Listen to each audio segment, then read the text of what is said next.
Chinese Cultural Shop by Eng Tiang Huat has been promoting and providing traditional Chinese products since the 1930s in Singapore. What started out at Merchant Road, then moved on to River Valley and finally ending up at Geylang, which the store remains till this day. Let's take a virtual tour with Uncle Jeff. This treasure trove of a shop is like Aladdin's Cave of Wonders. It's practically a living and breathing museum where boxes piled high in every nook and cranny could reveal more interesting items from his past. Uncle Jeff not only continues the artisanal craftsmanship of painstakingly making red banners or ang tai for Lunar New Year, restoring embroidery on altar cloths, he also still supplies Chinese cultural products, including musical instruments, opera props, costumes and weapons, and it's also shared that he's the only shop carrying dialect musical instruments. Because, I think even like tourists would be so interested to visit your shop in terms of, learning all about the culture. Because you can't find something like this anymore in Singapore. I think, you're the only one and that has everything condensed under one roof. You've got all this history and it's impossible to find something. Even museums will not be as condensed as yours, what you have at the moment. Sometimes the museum, they have like certain theme, exhibitions, and then they did approach me to borrow some items. So I just let into them. Items not necessary to be my shop's product. Sometimes my family documents. Like the 1984 TV series The Awakening or NANYANG, it's the exodus of Chinese immigrants arriving by boat in search of a better life in Southeast Asia. Many of them also escaped due to chaos and wars in China during the first half of the 20th century. Many arrived in Singapore enduring an arduous journey at sea. A few might never find their sea legs. Jeffrey's grandfather, Mr Eng Tiang Huat, arrived in Singapore like many before him from Shantou in China's Chaozhou province in 1936 and started a tailoring business around 1937. A well-respected figure in the community, he was an active community member in several clan associations who many Teochew people sought help from. So certain thing, I have this is a treasure chest. Oh wow! And then they come to my place to understand the family history.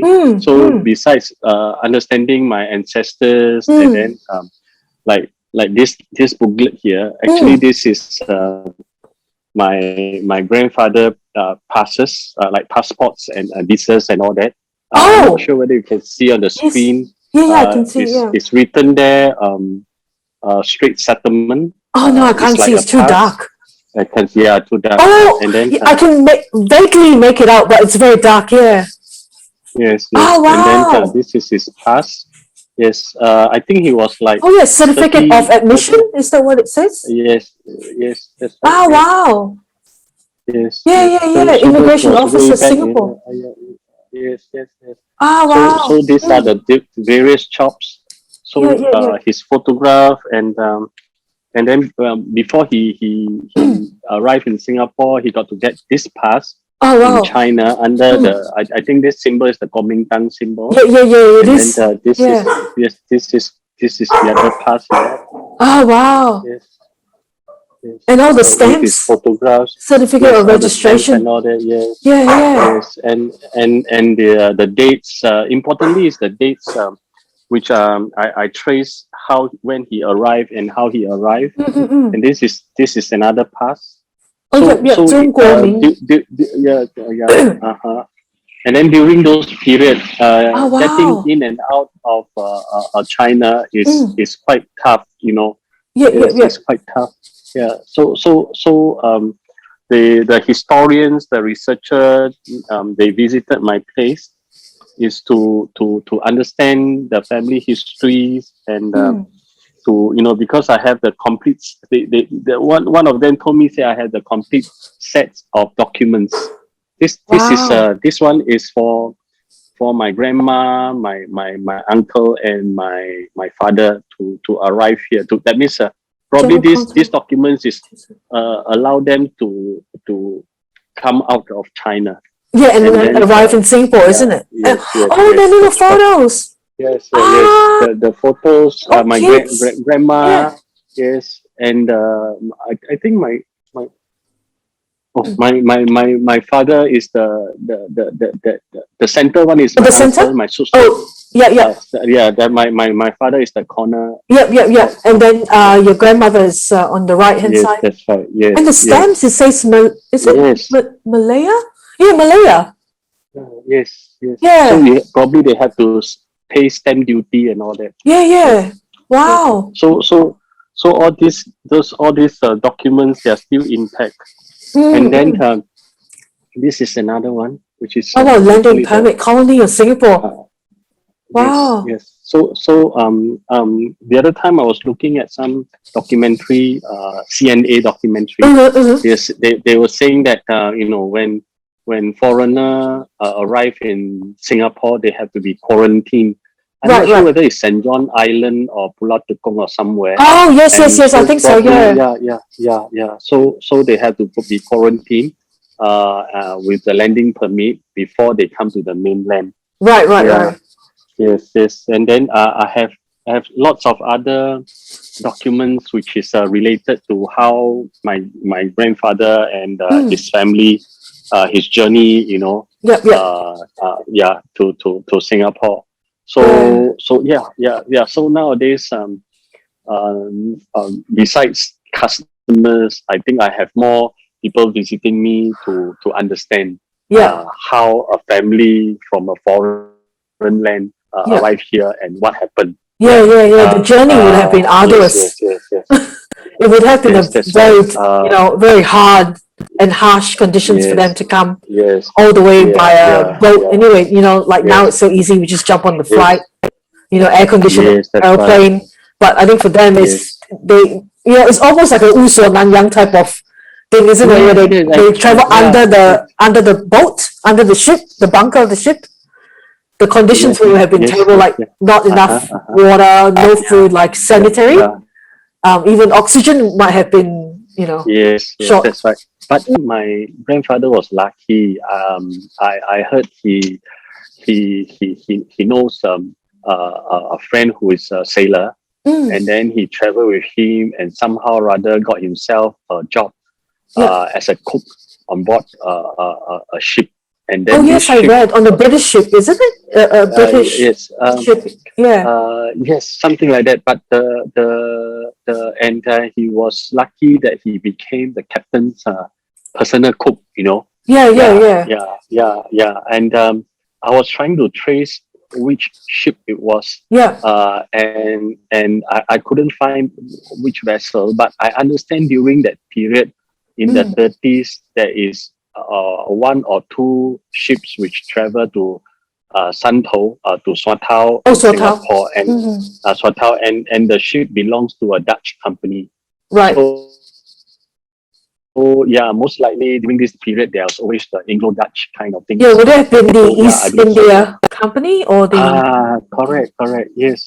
Probably the East India. That would have been the biggest Dutch. The Dutch Anglo. Yes, thing. And until now, sometimes I still do some searching. Exactly. It'd be amazing if you can find exactly which ship he was on board, and then get the name list of everyone that was on that ship as well. Because I think when people don't question or don't trace, that's how you lose the legacy or the history of things. But for you, you're digging deeper and going backwards. It actually, you can build a story on, like people leaving the Exodus, coming to Singapore because, life is obviously much harder. They don't want to be a farmer or, under communist law. For them, to do that big, Exodus over to Singapore would have been a very big sacrifice because they, I don't think they would even know what they were in for when they arrive in Singapore anyway. And after quarantine, not many people might not survive.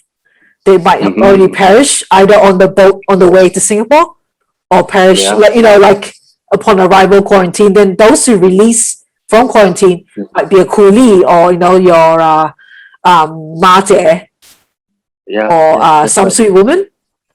That sort of thing. So the sad part was he arrived here by tracing the dates. I happen to understand that he arrived here in 1935. 35, yeah. So yeah, 35. So probably he tried to look out, for a more decent place before the whole family arrived. Whatever letter he wrote back to China, my grandmother didn't receive. Didn't receive it because there was the war and the communication breakdown. And and grandma and my uncle and my dad and my aunt almost lost their life during the Japanese occupation. But luckily they survived, and then 1946 they were able to sail all the way here and settle down. So it was an amazing story, of course. And yes, and then then it makes me wonder, do you know how long were they on board the ship to come here to Singapore? Exactly, yes. I always think how many weeks, or it would have been weeks, wouldn't it be? Yes, I think I think easily a month. The ship. I guess so. Probably yes. Yeah. You see, like today, if we take a ship to sail to Malacca, sail to Penang. The cruise, the cruise is already like 2-3 days, something like that. I think so. Yes, So So that would have been so hard. Like even to think of the conditions that they would have been in, and the kids are very small, that sort of thing. So even a week on the boat, on the ship, would have been horrible for them. With other, cramped with all the other families and kids, and God knows who is sick and who's not, and it would be very horrible. But they made it, and they grew roots in Singapore. The journey of being steadfast in the sunset industry may not have been Uncle Jeff's choice at the start, but he has come to appreciate all things from his past. He's passionate about what his grandfather and father before him has left behind for him to carry on this legacy.